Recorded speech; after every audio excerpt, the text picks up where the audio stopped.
Ei, já se inscreveu no canal da Assembleia de Deus Ministério de Perus no YouTube? Se não fez isso, aproveite e faça isso agora mesmo. Caso já seja nosso seguidor, verifique se o sininho está ativado para receber notificações todas as vezes que for publicado um vídeo novo ou estiver acontecendo uma transmissão ao vivo. Deixe também o seu like e um comentário sobre o vídeo que assistir. Use as redes sociais para que todos saibam que Jesus salva, cura, batiza no Espírito Santo e breve vai voltar. AD Perus, desde 1947, abençoando o Brasil.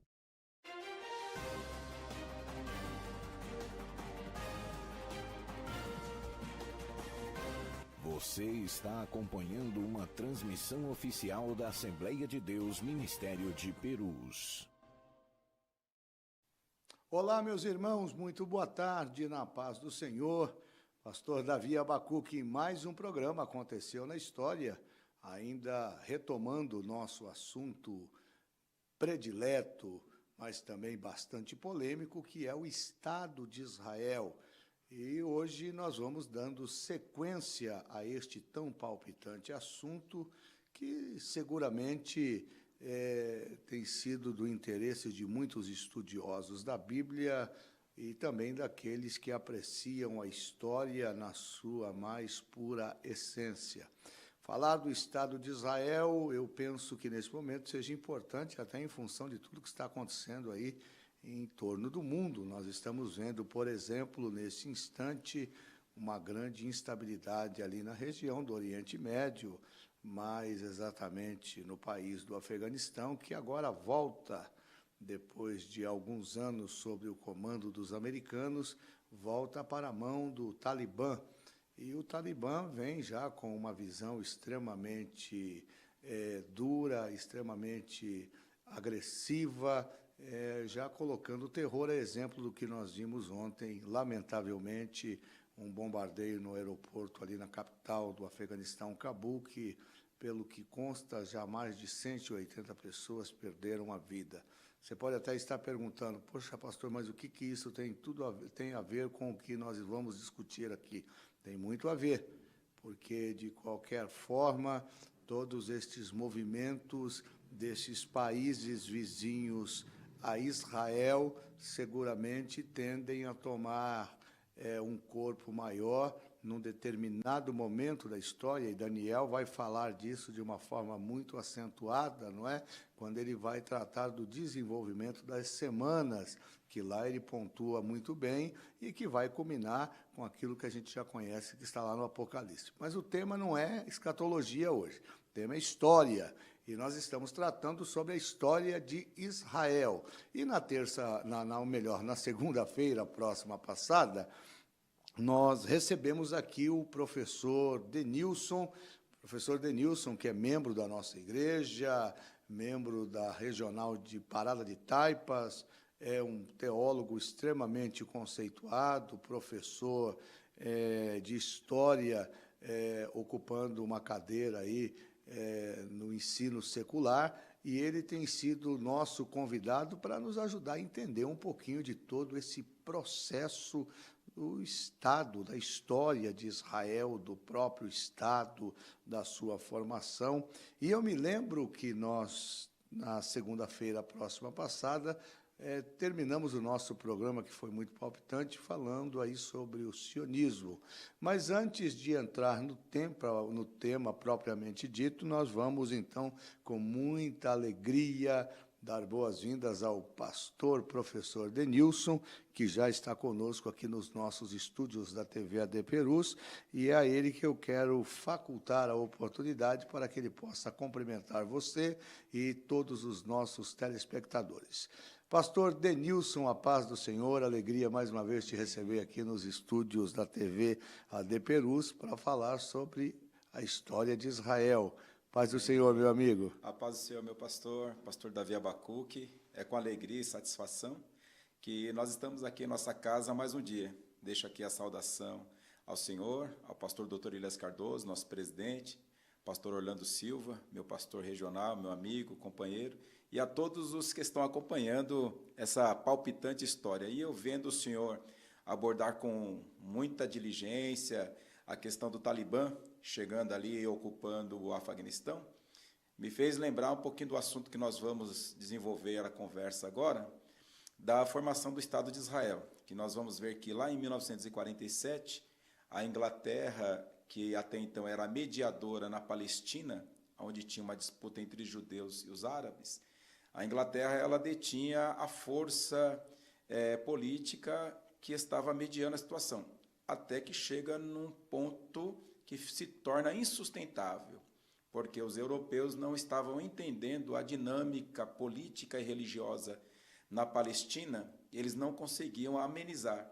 A Inglaterra resolveu tirar o pé, assim como os Estados Unidos resolveu sair do Afeganistão depois de 20 anos de política e tentando entender a dinâmica religiosa e política, sem conseguir aplicar um governo republicano e democrático, como os países europeus ou capitalistas, aí vem desde o Trump, agora com Biden, retirando as tropas e o Talibã assumiu.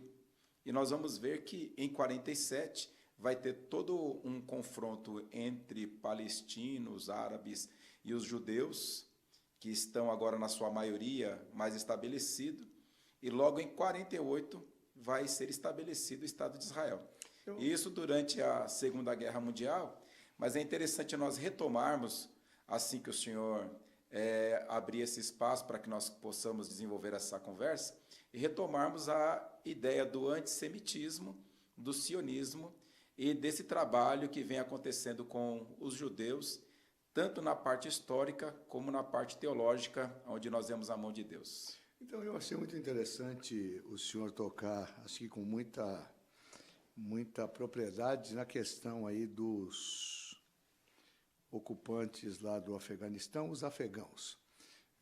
O senhor tocou num assunto que me chamou muita atenção, porque, embora a gente tenha visto o mundo acompanhando essa intervenção americana, sim, de países, de grandes potências, inclusive investindo financeiramente para que esse país saísse do estado de pobreza, não só a pobreza, a hipossuficiência propriamente dita, correto, mas também dessa pobreza cultural. O que se viu foi, de fato, o contrário, porque, primeiro, nós precisamos considerar que os afegãos, normalmente, eles são originários de tribos, não é? Essa questão tribal ainda prevalece. Esse é o primeiro ponto. Sim. A segunda questão é a questão da cultura. Poucos são os afegãos que têm contato com o mundo ocidental e logo desenvolveram essa cultura, inclusive para conseguir fazer as escolhas no que tange, por exemplo, a formação de governo, que é o que parece que não deu certo. E o terceiro ponto, que eu acho que é o culminante nessa discussão, é a questão religiosa, sim, porque eles são muito leais à questão da religião. E agora eu ouvi um jornalista aí de um determinado jornal famoso dizer que os Estados Unidos saem envergonhados.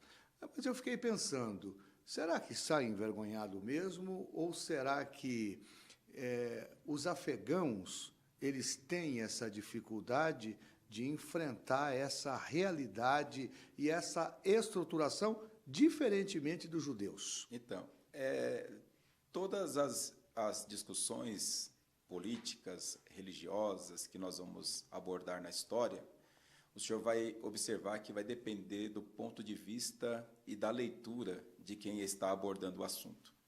Quando nós falamos do Estado de Israel e sua fundação em 48, nós levantamos a bandeira e glorificamos a Deus porque está cumprindo a sua promessa.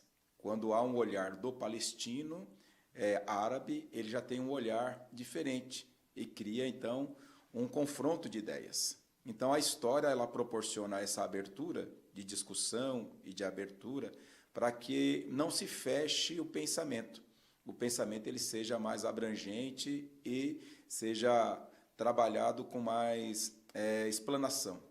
Quando nós colocamos em discussão a vergonha ou não dos Estados Unidos, nós vamos observar que o Brasil tem uma Constituição Federal e tem a tripartide que está sendo discutida. Se há um respeito entre os poderes executivo, legislativo e judiciário. Então, quando nós pegamos o STF, pegamos o governo federal, estadual e municipal, conseguimos ver que o Brasil, com todos os problemas que nós temos, ele tem uma organização política. Então, se torna um país laico, onde tem a religião e a política. Agora, quando nós vamos para o Oriente Médio, nós não conseguimos dividir política e religião, porque, embora eles sejam monoteístas, eles acabam fundindo a ideia tanto religiosa como política e se torna lei. Então, agora, por exemplo, o Talibã, ele falou que as mulheres terão liberdade desde que estejam dentro dos conceitos islâmicos. Então, acaba relacionando a liberdade da mulher com os princípios religiosos, quando elas vêm conquistando espaços no mercado de trabalho, quando elas vêm conquistando espaços de abertura, porque a mulher é uma força, uma potência, se dá aqui na nossa igreja, no nosso ministério, um exército de mulheres que, por misericórdia e bondade, nós vemos a missionária Lígia com o pastor Elias abrindo esse espaço e talento de mães, que é um exército nas nossas igrejas. Agora, quando nós voltamos a pensar na questão dos Estados Unidos, vergonhoso, a fala do Biden ontem, na sua explanação e entrevista, ele demonstrou uma certa insegurança em saber se realmente vai ter um ataque, uma retaliação firme em cima dos islâmicos, porque aí se levanta uma discussão, pastor. Porque quais os povos que nós conhecemos dos muçulmanos islâmicos? Os radicais xiitas e os moderados, que são os sunitas. Se o Talibã está lutando com os xiitas, com quem que os Estados Unidos têm que conversar? Agora ele tem que fazer uma proposta. E com quem que ele vai agora procurar conversar? Não é nem com xiitas, nem com sunitas. Ele vai procurar conversar com o Talibã, que até ontem era o inimigo. E agora, hoje, já tem que fazer uma parceria. Então, eu vejo que o Biden está com uma batata quente na mão. É interessante porque até ontem, né, na força de expressão, o Talibã era um movimento considerado terrorista, né, Sim. movimento terrorista e perigoso para o mundo. E hoje nós estamos vendo, de fato, essa proximidade. E isso me preocupa porque tem muito a ver com a nossa discussão aqui envolvendo Israel. Porque se nós temos os Estados Unidos, que sempre defendeu, sempre teve esse papel de guardião dos oprimidos, né? Vamos colocar assim, porque os Estados Unidos me parece que é o xerife do mundo, né? Essa é a impressão que eu tenho quando nós falamos dos americanos, com muito respeito. Na história, pastor, nós vamos utilizar um termo que se chama imperialistas. São os países imperialistas, ou seja, são os países que estão dominando política, econômica sobre os outros povos. Então, quando nós falamos do antissemitismo, vamos perceber que quando há um movimento no século XIX do sionismo para que o povo judeu possa voltar à Palestina, para que eles possam ter o seu território, o seu povo, eles estão espalhados. E quando nós falamos que eles estão espalhados, o senhor usou um termo muito bom para que nós possamos pensar, que foi a diáspora. Então, os judeus estavam espalhados em diversas regiões. Na Europa, estavam espalhados pelo mundo, aonde que nós vamos observar que os países imperialistas na Europa, eles estão tendo alianças para que possam conquistar mais mercados, consumidores. Há uma revolução muito grande no começo do século XX, entre os anos de 1914 e 1918, onde vai eclodir a Primeira Guerra Mundial, que os judeus estão participando desse movimento que até então procurando ser nacionalistas. Se ele é da França, ele vai lutar do lado dos franceses. Se ele é da Alemanha, embora ele é judeu, judeu alemão, judeu francês. Mas ele tem o seu idioma, ele tem a sua identidade. Em todos os países que ele está, ele não perde a sua identidade. A questão, na Primeira Guerra Mundial, tem uma perseguição muito forte com os judeus, que é a questão do antissemitismo. Quando eu falei desse assunto, antissemitismo, o senhor ficou de me falar o que eram os semitas. Sim, que os semitas, na verdade, eles são os descendentes lá de Sem, não é? Correto. Filhos de Noé, um dos filhos de Noé. Aliás, essa origem nasce de lá, né? No início Muito do bem. Gênesis. E lógico que você já me combateu me falando da importância de se discutir. Já que nós tocamos na questão dos semitas, nós temos aí o oposto, não é? Isso. Porque aí nós temos os antissemitistas. E aí eu queria te fazer uma pergunta, já Claro, que você me oxe. provocou, né? Eu acho que você instigou. Queria te fazer uma pergunta. Vamos lá. Judeus, semitas e sionistas são a mesma coisa? Eles vêm da mesma linhagem. Olha que legal. Eles isso. vêm da mesma linhagem. E o que é interessante é buscar, dentro desse plano do sionismo, a organização econômica. O povo judeu, eu falei na nossa última conversa, até falei assim, eu não sei explicar para o senhor como que eles se enriquecem. Mas um dos princípios dos judeus é não brincar com dinheiro. Eles têm uma forma de se organizar. E a questão financeira se torna primordial. De quem que os judeus compram? Dos próprios judeus. Como que eles se organizam? Nas tribos, eles vão se organizando entre eles, e o valor família, valor nação, valor de língua, valor do monoteísmo. Então, estão valores e princípios que não se perdem. Então, lá em casa, por exemplo, é bença pai, bença mãe. São valores e princípios que não se perdem. Então, quando nós falamos de cristão, servos de Deus, tem valores que são inegociáveis. Embora o mundo esteja em catástrofe, esteja aterrorizado, os valores e os princípios têm que se manter. O povo judeu estava na diáspora, agora nesse processo de sionismo de volta para Sião, há um estremecimento, porque nós falamos que a Palestina estava sob a guarda dos árabes otomanos, eles vinham se enfraquecendo, os ingleses ali estavam também naquele território, mas paulatinamente os judeus sionistas, que cria uma organização, eles vão comprando território na Palestina, vão comprando. Quando se vê a preocupação com os países imperialistas, França, Inglaterra, Alemanha, não há uma preocupação em observar que lá no Oriente Médio está nascendo um povo forte e corajoso, um povo onde que o Eterno, Deus Todo-Poderoso, havia uma promessa que é o povo judeu, onde vai nascer o Estado de Israel. E essa era a ideia do Theodor Roosevelt mesmo, era justamente formar esse Estado nacional de judeus nas terras palestinas, não é? Agora, o que me deixa assim um pouco pensativo é que quando acaba a Primeira Guerra Mundial, nós temos as alianças, a Tríplice Aliança e a Tríplice Entente.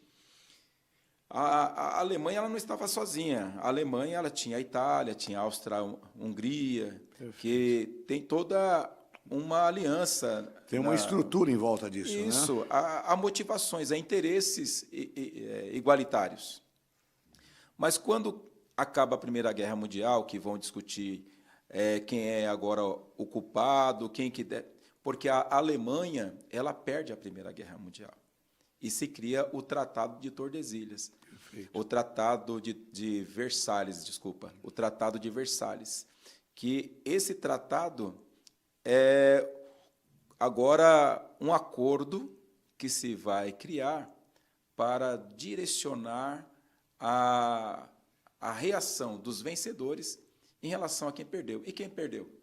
Vários países perderam, mas a fatura foi toda para a Alemanha.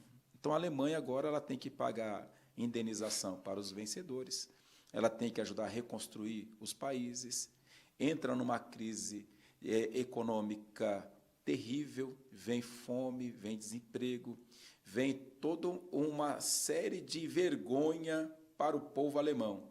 E eles vão atribuir a quem a derrota? O povo alemão. Por que eles perderam? Por que eles fracassaram? Por que não houve uma vitória do povo alemão, de uma raça dita, na época, por um líder totalitário e ideologicamente da época, tentando levar à população um discurso de pureza, de autoridade, e superioridade. Eu acho que é importante nós apontarmos da época para não causar nenhum tipo de estremecimento na atualidade, porque hoje nós vemos que há uma inclusão muito forte nos países e uma memória do que se passou, mas recuperando a história e o momento que está vivendo, é esse pensamento que eclode na Alemanha e aparece um líder que discursa com força e faz com que os seus liderados acompanhem o seu pensamento. Bom, ele está falando aqui de Hitler, não é? Com uma visão, um discurso que nós conhecemos, como aquele discurso ariano, o discurso da supremacia e do indivíduo perfeito dentro da sua composição biológica e que resultou naquilo que nós conhecemos aí como talvez um dos maiores desastres da humanidade, que foi um verdadeiro massacre. Uma catástrofe, né? 6 milhões de pessoas, de judeus, vamos dizer aqui, 6 milhões de judeus que foram dizimados. E dizimados da pior forma possível, né? Então, como também uma forma de controle, né? Por conta da expansão, que, aliás, professor Denilson, é uma característica que persegue os judeus desde a sua essência, porque quando eu falo deste pseudo-controle provocado pelo próprio Hitler, logo eu me lembro de Faraó lá no Egito. Isso mesmo. Não é? Sim. Sempre tentando conter o avanço e o crescimento daquele que na Bíblia é chamado de o povo de Deus. E como a Alemanha vinha passando por este processo de depressão, quem é que tem dinheiro e quem é que tem força na Alemanha? Quem é que guarda o dinheiro? Quem é que estuda e procura se aperfeiçoar? Porque os judeus eles têm um princípio também do estudo. Se eu vou estudar para ser professor, eu tenho que ser o melhor professor. Eu não basta ser o professor. O princípio judeu é esse. Se eu vou ser médico, eu tenho que ser o melhor médico. Então, eles investem pesado. Quando falam investir, não é gastar dinheiro, é investir para poder crescer. E a Alemanha, se vendo agora despropriada numa situação tão terrível, e olhando para o lado, e vendo o povo judeu dentro da sua região, com dinheiro, com posição, com trabalho, com força econômica, eles agora vão ter que ter um olhar diferente, falar assim, aonde que nós vamos conseguir as finanças para pagar o que foi acordado no Tratado de Versalhes, para reconstruir? Vamos para cima de quem? De quem atrapalhou o nosso crescimento, quem atrapalhou a nossa vitória. E você me permite uma parte? Porque você falando me permite, sabe, viajar na história. E aí eu me lembrei de um detalhe muito interessante que eu gostaria de deixar aqui para o nosso telespectador, você que nos acompanha aí na programação diária da TV de Perus, em especial o programa Aconteceu na História, que falando dessa sutileza que o professor Denilson está colocando aqui com tanta propriedade, eu acho que é importante nós destacarmos aqui aos nossos telespectadores que e eu não quero fugir do assunto, nós já vamos entrar em Israel, tá? Mas só a título de informação, o Hitler não é aquele indivíduo que a história apresenta já se mostrando um totalitário. Pelo contrário, ele começa dentro de um partido político de forma muito sorrateira, impregnando alguns questionamentos que o partido político nacionalista na Alemanha tinha dificuldade de administrar, mas que acaba sendo vencido justamente por essas pseudas verdades que ele apresenta. Por exemplo, como a própria falência do Estado alemão, sim, que está agora num ar de absoluta pobreza. É isso mesmo? Então, quando o senhor coloca essa ideia de nacionalismo, é importante até o telespectador, o historiador, quem está nos acompanhando, que é curioso em buscar mais informações, porque ser nacionalista é importante, defender os seus valores, defender o seu posicionamento. É o que nós vamos querendo fazer aí agora, vai. Isso, defender. Agora, quando você é extremista, se torna radical. E a radicalidade não lhe permite pensar.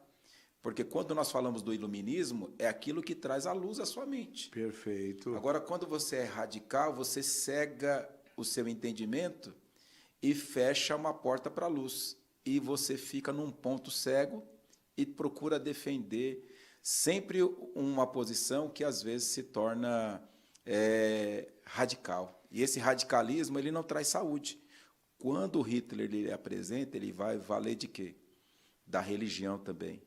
Porque a suástica era um símbolo religioso. A suástica era uma prática de falar, vamos ter paz. Só que atrás desta paz havia uma guerra. E ao levar, e ao você levar para a pessoa uma forma dela pensar sem ela questionar, ela se torna como se fosse... uma marionete. Fica induzido, se torna fechado, fica à mercê. E perdendo a guerra e o discurso do arianismo, do puritanismo, e pensar que o judeu é o problema, qualquer ser humano em um estado normal que foi afetado por aquela fala, ao ver um judeu na rua, ele vai perseguir o judeu. E eu não sei se você já pegou trem ou não, mas se você pegar o trem no horário de pico, já dá para você perceber mais ou menos o que aconteceu com os judeus no período do Holocausto, que era um pensamento de ser levado para um campo de trabalho, para a agricultura, para desenvolver um trabalho, mas que, na verdade, estava sendo levado para um campo de concentração, para que ali ele pudesse morrer numa câmara de gás, fechado, totalmente fora da sua humanidade, de uma forma terrível, que eu acredito que cabe até um programa mais para frente para nós falarmos somente do Holocausto, pastor. Não, eu acho muito, muito, muito interessante. Mas vamos lá, pastor Denilson. Bom, superada então essa fase, nós então recepcionamos esse movimento sionista com esse avanço dos judeus que ainda estão nesse processo da diáspora, espalhados, mas que como bons conservadores, como o senhor bem colocou aqui, de princípios, de valores, de temor ao Deus de Israel, a Yahvé, como queiram os nossos telespectadores, eles também eram exímios investidores, sim, poupadores.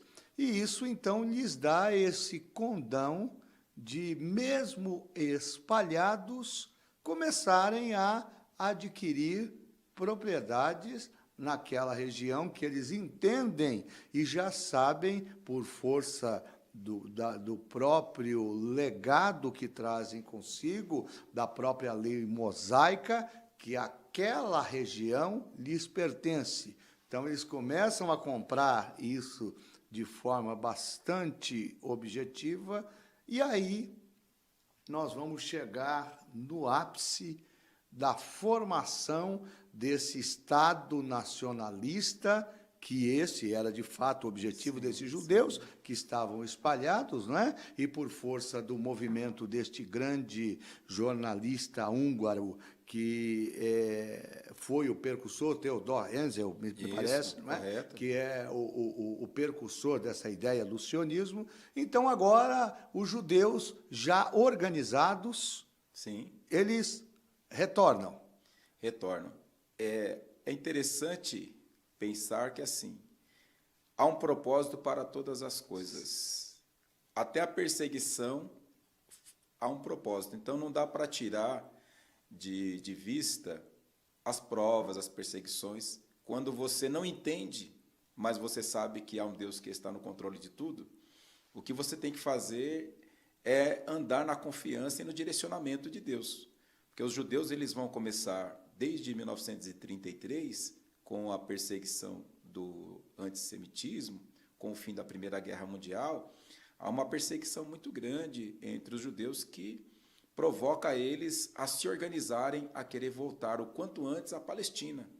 Porque a ideia de retorno do sionismo e a quantidade de judeus de diversas partes do mundo que já haviam descido como imigrantes na Palestina estava empolgando os outros judeus espalhados no mundo. Então, nós vamos ver que a Segunda Guerra Mundial ela vai de 1939 a 1945, mas desde 1933, do antissemitismo, já há um movimento muito forte de retorno para a Palestina. Um grande movimento de retorno para Sião começa agora a ser espalhado e parece que não há uma programação para dizer vamos voltar para Sião, mas as perseguições e os movimentos que vão acontecendo no mundo faz com que os próprios judeus se movimentem. Há um trabalhar, eu vou teologizar aqui, numa questão espiritual, uma questão espiritual, onde que o Espírito de Deus ele começa a trabalhar de uma forma muito especial, convencendo esses judeus que agora eles têm que retornar para o seu lar. E, a princípio, eles vão chegando e vão sendo bem recebidos. E quando eles começam a crescer muito, aí dá para lembrar lá de Jacó, que estava prosperando muito, falou, opa, peraí, esse camarada vai crescer muito aqui, vai nos dar trabalho. E agora eles começam a crescer assustadoramente, e quando eu falo crescer, não é só crescer demograficamente, espaço, crescer com estrutura, cinema, arte, cultura, engenharia, política. Há um fenômeno de retorno de pessoas intelectuais, com o pé no chão, inteligentes, que vai agora difundindo uma estrutura organizada e vai formando um desenho que até então não tinha uma independência, mas já tinha uma formação de um Estado. E o que faltava? Faltava dar o grito de independência, porque até então tem os árabes e tem os judeus. Os judeus estão chegando e os árabes vão recebê-los até um determinado momento. Pode vir. Quando eles acordam, que vê que a terra já está sendo toda tomada, lá em 45, há um movimento muito forte na Palestina, que a violência contra os imigrantes, contra os judeus. Quando eu falei que os ingleses ali estavam, eles viram que não dava para eles entrar na briga entre judeus, entre Israel e os árabes, porque eles não tinham condições de mediar, não tinham condições de apaziguar aquilo. Como eu falo agora dos Estados Unidos, quando nós tomamos essa introdução no começo da nossa conversa, a Inglaterra deixa a própria sorte e fala, olha, vocês decidem aí, vocês conversam, vocês são irmãos, vocês sabem o que vocês estão falando, nós vamos sair dessa discussão e vocês veem o que vocês A fazem. história se repete. A Inglaterra sai, os árabes e os judeus vão ter o confronto, só que lá em 45 já foi feita a Organização das Nações Unidas, que é a ONU. Nós temos a ONU. E essa ONU, que ela é composta por diversas lideranças, diversos países, eles vão ter uma percepção se o que é melhor para nós fazermos para acabar com essa guerra. O que é melhor nós fazermos para colocar paz nessa situação. Os Estados Unidos está se vendo agora tendo que conversar com o Talibã. Se ele não conversar com o Talibã, ele vai conversar com quem? Não tem para onde correr, né? Então, nesse período que Israel se fortalece quanto a um Estado, a força árabe política já não vai ter uma força. Dentro da ONU, haverá uma discussão de divisão da Palestina, para que haja uma equidade, um equilíbrio, olhando para os dois lados, tanto para palestinos quanto para israelitas. Só para pontuar aqui, o que o senhor está falando, nós temos hoje uma figura jurídica em direito, Sim. que é chamado de mediação. Mediação. Tá? Então, a ONU seria uma espécie de, vamos dizer aqui, vou falar na linguagem jurídica, Certo. seria um tribunal de mediação que, conforme o professor Denilson está nos explicando, teve este papel de tentar trazer equilíbrio político e social para esses dois povos que estavam à beira de um conflito, o que, aliás, acabou ocorrendo depois, tão logo ele foi reconhecido como Estado.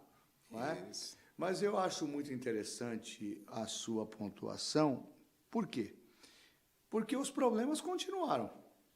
Os problemas continuaram, mas nós vamos observar que no dia 14 de maio de 1948 foi batido o martelo. Então, todos os anos, dia 14 de maio, é comemorado o aniversário da fundação do Estado de Israel. Aí que nós estamos completando aí 73 anos, indo para 74 anos, de um Estado que, se nós olharmos, ele é bem novinho em relação ao Brasil e o mundo. As outras potências. Agora, ele é novinho Em idade. Agora, se nós buscarmos a inteligência de Israel, a cultura, se nós buscarmos o legado de inteligência, como se fosse o FBI dos Estados Unidos, a força da inteligência israelense em todas as áreas tecnológica, científica, em diversas frentes, nós vamos observar que eles estão na frente, e muito na frente, tecnologicamente falando, e estrutural. Então, quando chega nessa partilha, a participação do brasileiro Oswaldo Aranha vai ser determinante para que se haja a fundação do Estado de Israel. Dentro da ONU, havia uma discussão entre aprovar ou não estabelecer o Estado de Israel, porque nós sabemos que uma nação, para ser nação, e agora nós vamos completar aí dia 7 de setembro, né, aqui no Brasil, a nossa independência. Quando você pensa na independência, você pensa na nacionalidade. O que ele tem que ter? Ele tem que ter uma bandeira, ele tem que ter um hino, ele tem que ter um exército, ele tem que ter uma estrutura. E aí, quando você olha para a bandeira de Israel, você vê a estrela de Davi. E quando você vê a estrela de Davi, você lembra do segundo coração de Deus. Você lembra de Salomão, você lembra das estruturas, você lembra do povo de Deus e a graça de Deus sobre os seus servos, vencendo o gigante, derrubando muralha, abrindo o mar. Então, nós vemos que o Deus que trabalhou no passado, 2.500 anos antes de Cristo, 500 anos antes da vinda de Cristo, porque se nós remontarmos a história do Uzbequistão, Cazaquistão, pegarmos essa cultura que está sendo discutida do Talibã, nós vamos ter que voltar antes de Cristo para ver as cisões, as separações que ali aconteceram e entender o que está acontecendo hoje aqui no século XXI e valorizar também o Estado de Israel, que é fortíssimo, que está fundamentado, e nós vemos aí a mão de Deus cumprindo as suas promessas. Bom, eu acho achei muito pertinente a sua colocação, professor Denilson, até porque parece ser proposital e no meu entendimento proposital, porque hoje nós já estamos na semana, ou próximo à semana, como o senhor bem colocou, da comemoração aqui do aniversário de independência do Brasil. E nós sabemos que o Brasil, politicamente, ele vem passando por um estado de bastante instabilidade, e veja que nós estamos falando de um estado organizado, não é? Isso. O senhor falou aí essa estrutura tríplice que nós temos nesse Estado democrático, dentro dessa visão presidencialista, nós Sim. temos a configuração dos poderes, e nós estamos vendo agora o choque, pelo menos indireto, que roubou aquilo que a sociedade hoje muito fala, os meios de comunicação muito sustentam, chamado de harmonia dos poderes. Sim. Então, a gente percebe que hoje há uma relutância, Sim. não é? Você hoje percebe, por exemplo, um poder interferindo no outro de Correto. forma direta. E por que eu estou dizendo isso?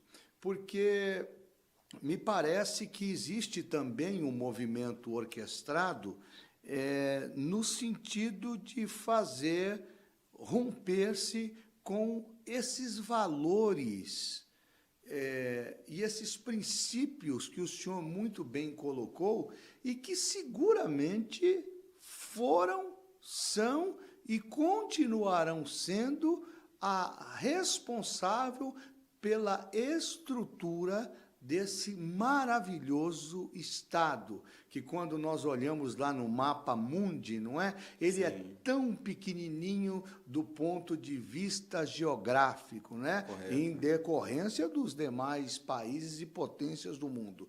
Mas um país fortíssimo, para quem não sabe, Israel tem a polícia secreta mais bem preparada do mundo.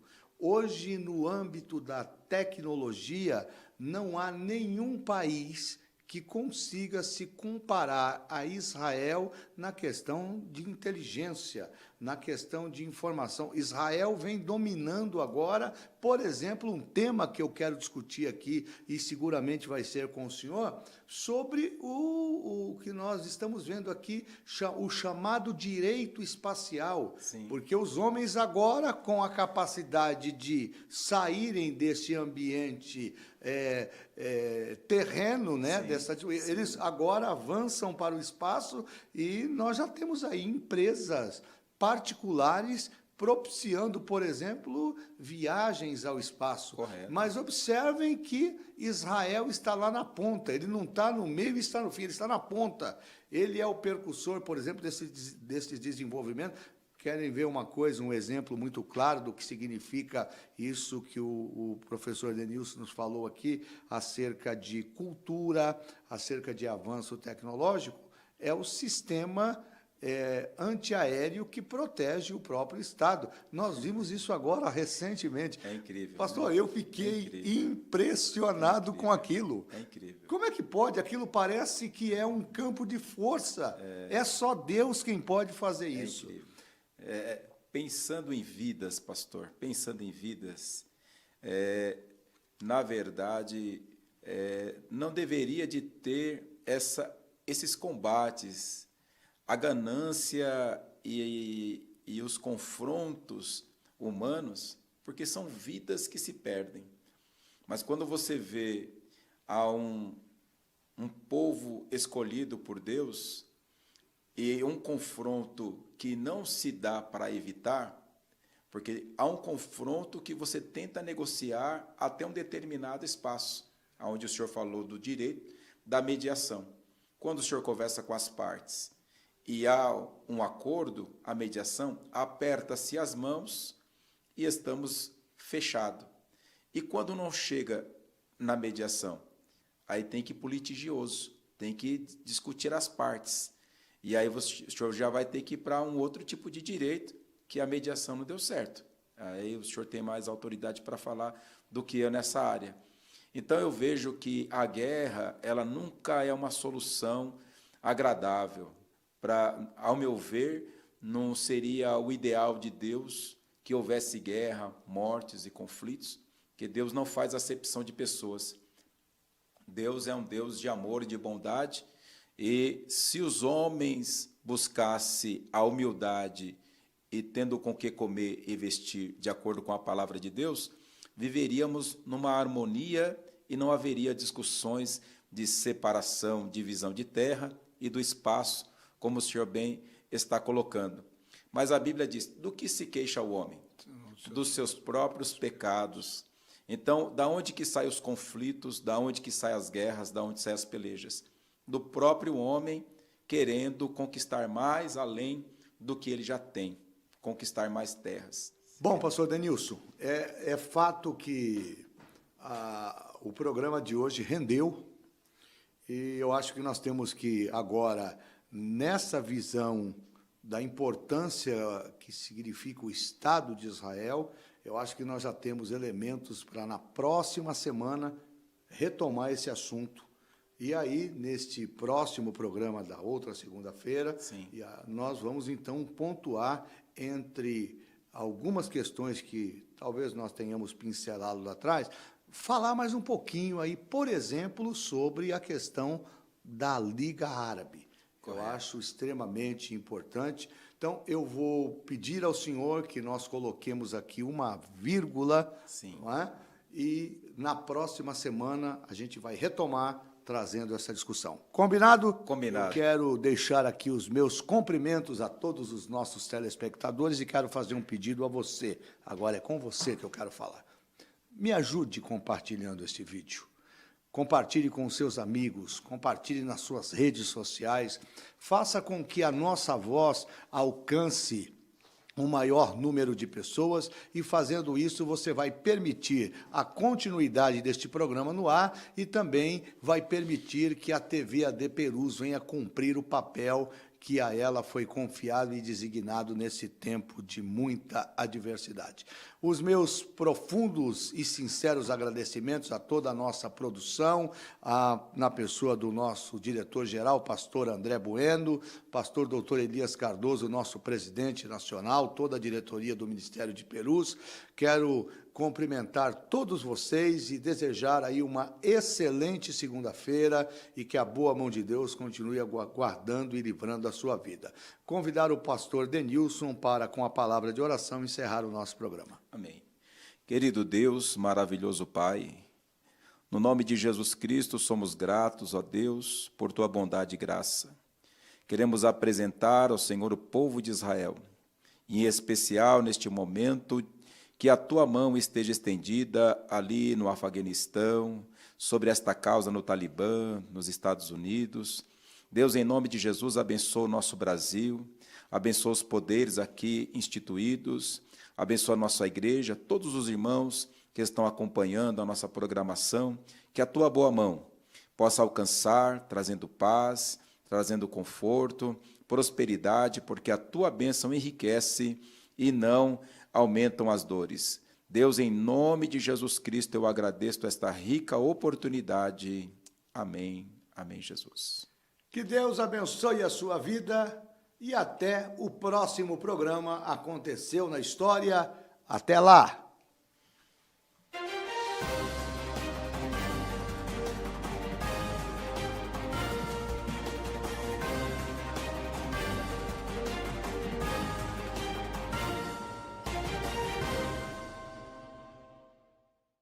As redes sociais mudaram a forma como respondemos a muitos estímulos da sociedade.